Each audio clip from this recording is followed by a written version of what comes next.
الحمد لله رب العالمين والصلاة والسلام على أشرف خلق الله وسيد المرسلين وعلى آله وصحبه أجمعين.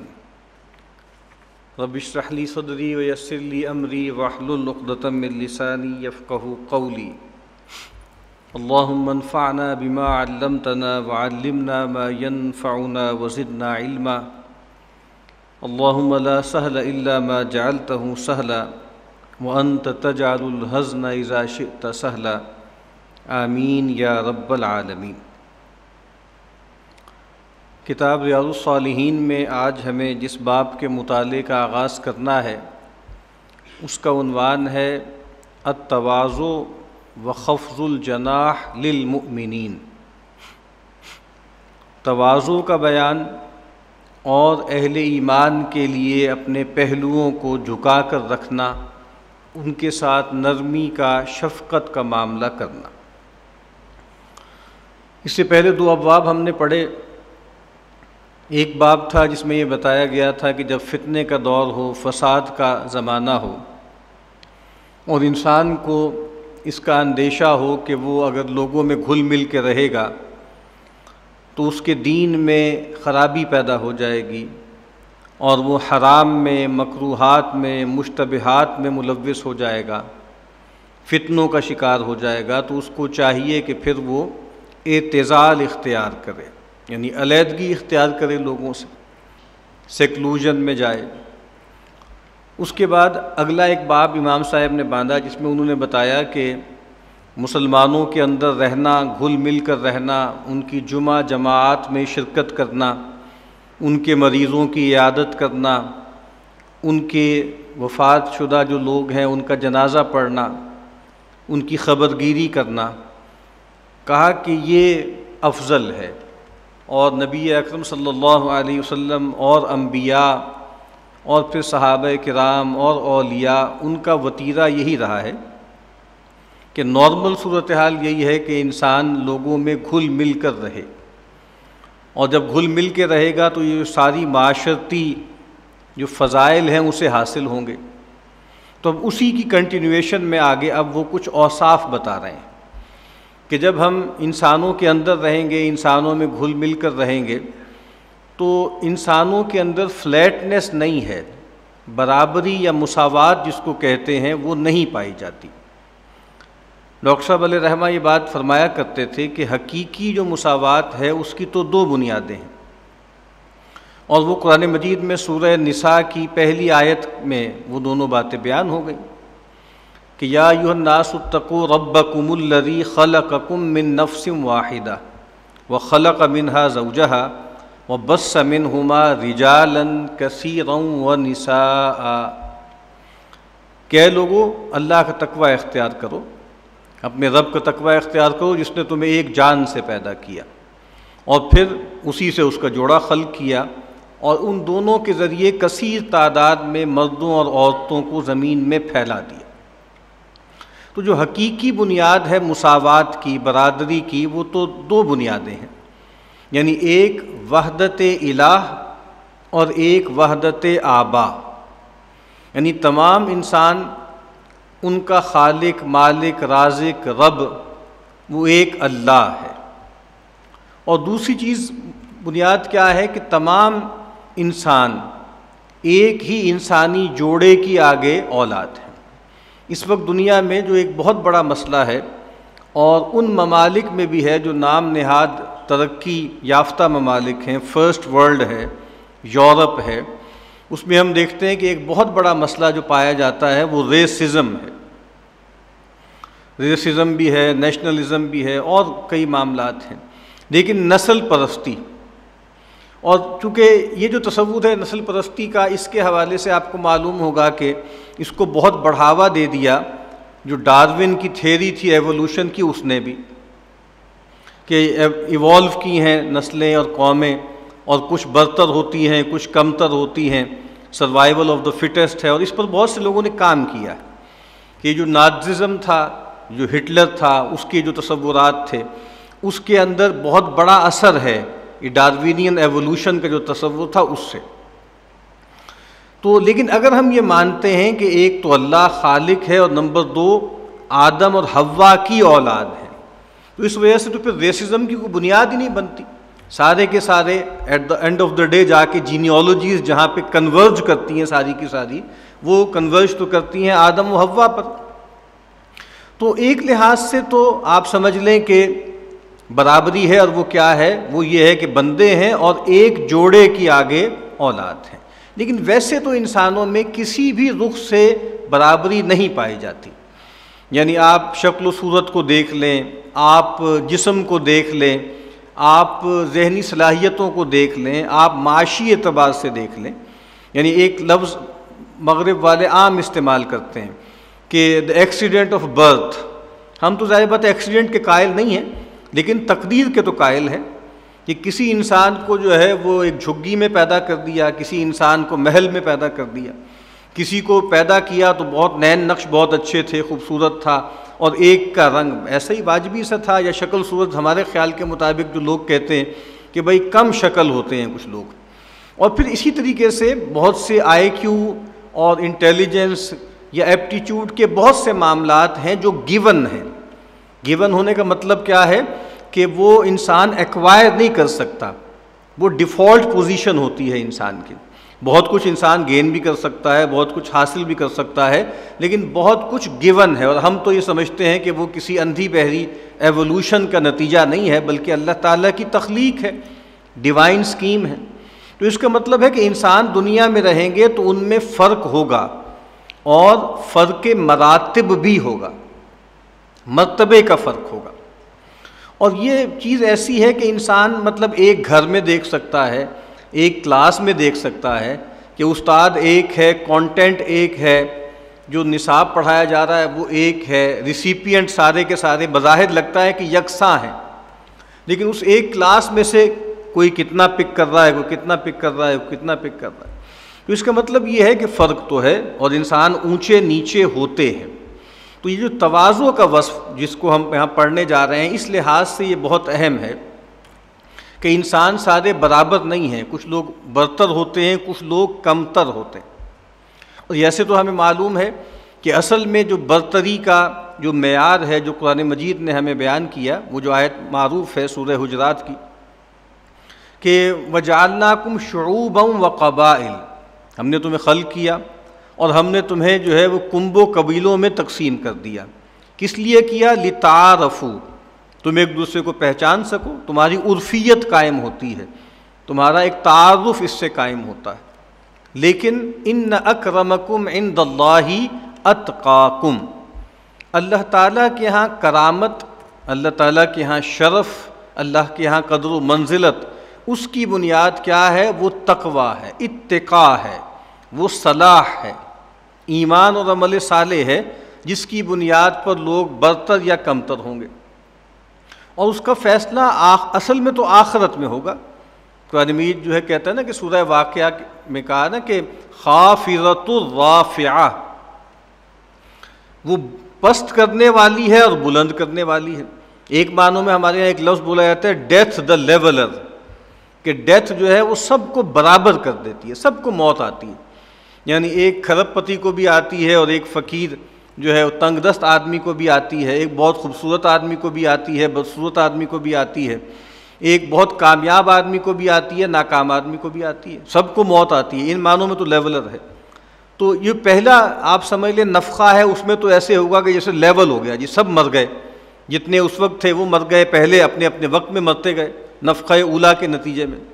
لیکن نفخہ ثانیہ کے نتیجے میں جو عالم وجود میں آئے گا وہ ہائرارکیکل ہے، اس میں مراتب ہیں. مراتب جو دنیا میں تھے وہی مراتب آخرت میں ایک اور لیول پر ریفلیکٹ ہوں گے. اسی وجہ سے علماء یہ بات فرماتے ہیں کہ جنت بھی فلیٹ نہیں ہے، جنت کے اندر بھی ایک ہائرارکی ہے، جنت کے مراتب ہیں، جنت کے درجات ہیں. یرفع اللہ الذین آمنوا منکم والذین اوتوا العلم درجات. اور نبی کریم صلی اللہ علیہ وسلم نے فرمایا کہ جنت میں بے تحاشا مراتب ہیں، اور ہر دو مرتبے کے درمیان اتنا فاصلہ ہے جتنا زمین اور آسمان کا فاصلہ. اور اسی طریقے سے جہنم جو ہے اس کے بھی لیولز ہیں، اس کی بھی کلاسز ہیں گویا. اور اس کے درکات ہیں، گویا وہ نیچے کی طرف ہے، یعنی وہ نیگیٹو میں ہے۔ سب سے جو پست طبقہ ہے یا سب سے پست جو درجہ ہے وہ ان لوگوں کے لیے ہے جو دنیا میں مسلمان بنے رہے، مسلمان بننے کی اداکاری کرتے رہے اور کچھ فائدے اٹھاتے رہے، اور اصل میں وہ کافر تھے، یعنی منافق۔ ان المنافقین فی الدرک الاسفل من النار، وہ جو منافق ہیں وہ جہنم کی سب سے نچلے درجے میں ہوں گے، درک میں ہوں گے۔ تو میں بس یہ بتا رہا تھا کہ اس دنیا میں ہمیں جس وصف کی ضرورت ہے انسانوں کے درمیان وہ تواضع ہے، اور ابھی ہم دیکھتے ہیں کہ تواضع کا جو روٹ ورڈ ہے وہ وضع ہے، وضع، واو زاد اور عین، اسی سے ہمارے ہاں لفظ کسی چیز کو نیچے کرنا، کسی چیز کو دھرنا، یعنی فلاں چیز کو یار یہاں وضع کر دیں، یعنی یہاں رکھ دیں، تو اس میں ذرا مرتبے سے نیچے ہونا، گرنا، یہ بھی شامل ہے۔ یعنی ہمارے ہاں ایک لفظ بولا جاتا ہے وضع حمل، یعنی ماں کے رحم میں بچہ تھا وہ نیچے آ گیا، وہ ڈیلیور ہو گیا، تو اس کو ہم کہتے ہیں کہ یہ وضع ہے۔ اسی طریقے سے وضع کے اندر ایک پہلو جو ہے وہ گھڑے ہونے کا بھی ہے، کوئی چیز گھڑی ہوئی ہے، کوئی چیز گھٹیا ہے، کوئی چیز نیچی ہے۔ اسی لیے اردو زبان میں بھی ایک لفظ استعمال ہوتا ہے، یعنی ایک لفظ تو استعمال ہوتا ہے نا رذیل، یعنی شریف کا لفظ ہے نا، شریف کا مطلب ہوتا ہے شرافت والا، تو شریف کا ایک اپوزٹ کیا ہے؟ رذیل، اور ایک اپوزٹ کیا ہے؟ وضیع، وضیع بھی کہتے ہیں، یعنی گھٹیا آدمی کو وضیع کہتے ہیں۔ اس لیے بہت سے اشعار ہیں، وہ قائم چاند پوری ایک پرانے شاعر تھے، ان کا ایک شعر ہے، پاس اخلاص سخت ہے تکلیف، پاس اخلاص سخت ہے تکلیف، تا کجا خاطر وضیع و شریف، تا کجا خاطر وضیع و شریف، یعنی مثال کے طور پہ کیسے کیسے گھٹیا لوگوں سے مسکرا کے ملنا پڑتا ہے، ان سے مسکرا کے اور ان سے جناب اداکاری کرنی پڑتی ہے کہ بھئی ہم ان سے بہت کرٹیس ہیں، تو کہتے ہیں تا کجا خاطر وضیع و شریف، تو وضیع کون؟ گھٹیا آدمی۔ اور اسی سے ایک ملتا جلتا لفظ ہے دنی، دنی، بڑا ہی دنی آدمی ہے، اور یہ عمل بہت ہی دناعت کا ہے۔ تو اب آپ کو پتہ ہے نا کہ اس طرح دنیا اور آخرت میں بھی ہے نا، آخرت جو اونچی ہے، بڑی ہے، دور ہے، ادنا جو قریب ہے دنیا، تو وضیع کا مطلب ہوتا ہے کم تر، ذلیل، اور یہ وضیع کا لفظ اردو زبان میں نیگیٹو معنوں میں استعمال ہوتا ہے۔ تو اس کا ویسے مطلب کیا ہوا لٹرلی کہ اپنی ذات کو نیچے کرنا، پست کرنا۔ اور قرآن مجید میں جو فرمایا نا کہ اگر تم لوگ دین سے ارتداد اختیار کرو گے اور ریٹریٹ کرو گے ایمانی طور پر، اخلاقی طور پر، روحانی طور پر، تو کیا ہوگا؟ تو اللہ تعالیٰ کیا کریں گے کہ ایسی قوم کو لے آئیں گے، یحبہم و یحبون، جو اس سے محبت کرے گی اللہ ان سے محبت کرے گا۔ اور کہا کہ اذلۃ علی المؤمنین اعزۃ علی الکافرین، وہ لوگ بہت ذلیل ہوں گے، پست ہوں گے، دبے ہوئے ہوں گے، بچھے ہوئے ہوں گے، کن لوگوں کے سامنے؟ اہل ایمان کے سامنے۔ اور اذلۃ علی الکافرین، کافروں پر چڑھائی کرنے والے ہوں گے، اس پہ بہت اوپر ہوں گے، اور اگر ایک خاص معنوں میں ہم کہیں تو ایگریسو بھی ہوں گے جہاں ایگریشن کی ضرورت، لیکن اہل ایمان کے سامنے بالکل نرم چارہ، بچھے ہوئے۔ اور وہی بات جو سورہ فتح کے آخر میں بھی فرمائی نا کہ محمد الرسول اللہ والذین معہ اشداء علی الکفار رحماء بینہم، اشداء علی الکفار، ان پر بہت سخت، بہت مضبوط، اور اہل ایمان کے لیے انتہائی شفیق، انتہائی رحیم۔ تو یہ بنیادی جوہر کیا ہے تواضع کا؟ وہ اپنے آپ کو نیچا کرنا، اور بنیادی طور پہ تواضع کس کا اپوزٹ ہے؟ تعالی کا، تعالی کا اپوزٹ ہے تواضع۔ اور جو علو ہے، وہ جو بلندی ہے، برتری ہے، وہ انسان کے شایان نہیں ہے، انسان کے لیے جو ہے یہ مناسب نہیں ہے۔ اللہ تعالیٰ ہے، اسی لیے ہم لفظی بولتے ہیں اللہ کے لیے اللہ تعالی، وہ اللہ جو بہت بلند و برتر ہے۔ اور جو فرمایا نا سورہ قصص میں کہ تلک الدار الآخرۃ نجعلها للذین لا یریدون علوا فی الارض ولا فسادا، وہ جو آخرت کا گھر ہے نا، جو آخری گھر ہے، وہ ہم نے تیار کر رکھا ہے ان لوگوں کے لیے جو زمین میں بلندی نہیں چاہتے اور نہ ہی فساد چاہتے۔ تو تواضع کے اندر بنیادی چیز کیا ہے کہ انسان اپنے آپ کو نیچا رکھے، نیچا کرے۔ اور علماء نے یہ بات فرمائی ہے اور بہت سمجھ میں بھی آتی ہے کہ بنیادی طور پر انسان سے جو چیز جس کا مطالبہ کیا گیا ہے وہ پستی کا ہے، وہ نیچے رہنے کا ہے۔ یہ پستی جب اللہ تعالیٰ کے تعلق سے ظاہر ہوتی ہے تو اسی کو عبادت کہتے ہیں۔ یعنی اسی لیے آپ دیکھتے ہیں نا کہ عبادت کی تعریفات میں کیا آتا ہے، غایت الخضوع، خشوع اور خضوع، انتہائی پستی، انتہائی جھکانا اپنے آپ کو، کس کے سامنے؟ رب تعالیٰ کے سامنے، ذات باری کے سامنے۔ تو وہ وصف جو اللہ کے تعلق سے جب ظاہر ہوتا ہے تو اس کو عبادت کہتے ہیں، جب وہ اللہ کے بندوں کے حوالے سے اس کا اظہار ہوتا ہے تو اسی کو تواضع کہتے ہیں۔ اور جیسے کہ ہمیں بتایا بھی گیا ہے، ہر زبان میں یہ محاورہ پایا جاتا ہے کہ وَبِضِدِّهَا تَتَبَيَّنُ الْأَشْيَاء، کہ چیزیں جو ہیں وہ اپنی ازداد سے، اپنی جو اپوزٹس ہیں ان سے پہچانی جاتی ہیں۔ تو تواضع کا ضد کیا ہے؟ تواضع کا ضد ہے تکبر۔ اور نبی اکرم صلی اللہ علیہ وسلم سے جب آپ نے تکبر کی بہت مذمت کی اور آپ نے فرمایا کہ لا يدخل الجنۃ من کان فی قلبہ مثقال حبۃ من کبر، یا مثقال ذرۃ من کبر، کہ کوئی شخص جنت میں داخل نہیں ہوگا جس کے سینے میں ایک رائی کے ذرے کے برابر بھی تکبر ہو، وہی بلندی، اپنے آپ کو بڑا سمجھنا، اونچا کرنا۔ تو صحابہ کرام ظاہری بات ہے پریشان ہو گئے۔ ایک صاحب آئے اللہ کے نبی صلی اللہ علیہ وسلم کی خدمت میں اور عرض کی کہ اللہ کے نبی، میں بہت، میرے اندر ایک جمالیاتی حس ہے اور میں جو ہوں ایک ایسا آدمی ہوں جس کو اچھی چیزیں اچھی لگتی ہیں اور خوبصورت چیزوں کا میں جویا ہوں۔ میں چاہتا ہوں کہ میرا کپڑا خوبصورت ہو، میں چاہتا ہوں میرا جوتا اچھا ہو، میری سواری اچھی ہو۔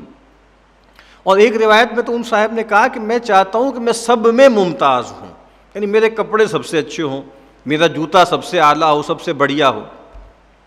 تو سوال یہ تھا کہ کیا یہ تکبر تو نہیں ہے کہ یعنی میں اپنی جمالیاتی حس کا اظہار کروں؟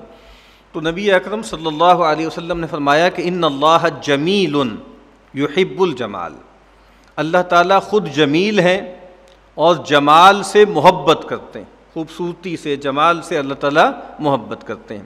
وَلَكِنَّ الْكِبْرَ، اب اللہ کے نبی نے کہا اصل میں تمہیں بتاتا ہوں کہ تکبر کسے کہتے ہیں۔